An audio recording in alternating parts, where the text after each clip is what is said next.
మీ business ఏదైనా మీ ఊర్లో promotion చేయాలంటే అది సుమన్ టీవీతోనే సాధ్యం. ఇప్పుడే సంప్రదించండి. Welcome to Suman TV.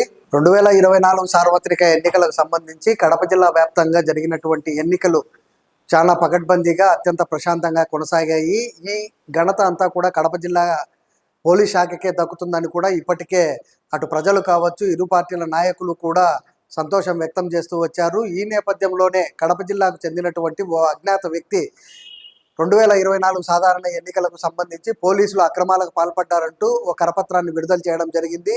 ఈ కరపత్రంలో కడపలో ఉన్నటువంటి పోలీస్ స్టేషన్కు చెందినటువంటి సిఐ, ఎస్ఐలు ఇరు పార్టీల నుంచి లక్షల రూపాయలు వసూలు చేశారని కూడా ఆ కరపత్రంలో విమర్శించారు.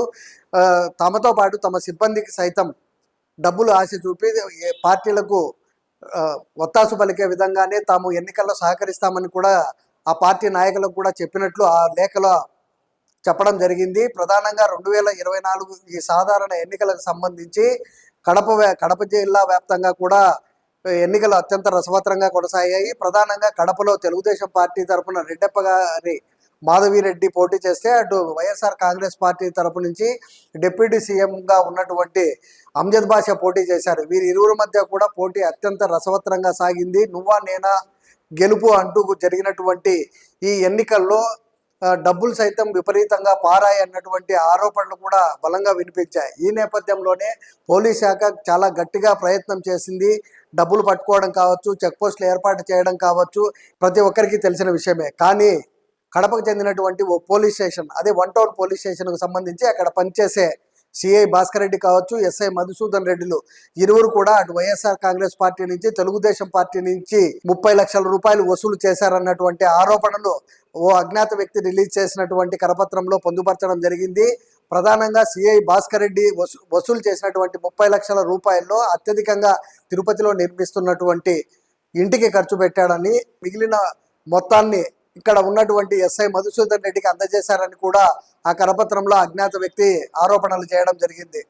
దీంతో పాటు అటు కింది స్థాయి సిబ్బందికి సైతం తమమే పూర్తిగా చూసుకుంటామని, ఇచ్చిన డబ్బు ప్రతి ఒక్కరికి పంచి ఎన్నికల్లో సహకరిస్తామని కూడా చోటామోటా నాయకులకు కూడా చెప్పడం జరిగింది. ఎన్నికల రోజు ఇరు పార్టీలకు చెందినటువంటి చోటామోటా నాయకులు 1 టౌన్లో పనిచేసే కింద స్థాయి సిబ్బందికి తాము డబ్బులు అందజేశామని, మీకు అందిందా లేదా అని అడగడం కూడా అడిగినట్లు కూడా ఆ అజ్ఞాత వ్యక్తి అక్కడ తను విడుదల చేసినటువంటి కరపత్రంలో చెప్పడం జరిగింది.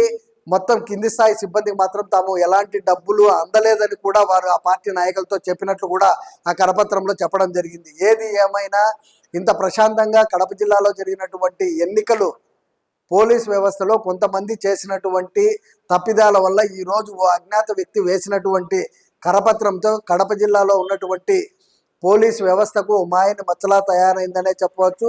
ఇప్పటికే ఉన్నతాధికారులు కరపత్రం వెలువడిన నాటి నుంచి కరపత్రం ఎవరు వేశారు, ఇక్కడ సిఐ కావచ్చు, అలాగే ఎస్ఐలు అవినీతికి పాల్పడ్డారా లేదా, 30 లక్షల రూపాయల డబ్బులు చేతికి అందాయా లేదా అన్నది కూడా మరోవైపు ఇంటర్నల్గా డిపార్ట్మెంట్ చేత కూడా విచారణ సాగిస్తున్నట్లు కూడా తెలుస్తుంది. ఏది ఏమైనా ఇలాంటి ఘటనలు బయటకు రావడం కడప జిల్లాలో పనిచేస్తున్నట్టు పోలీసులకు దురదృష్టకర ఘటనగానే చెప్పొచ్చు.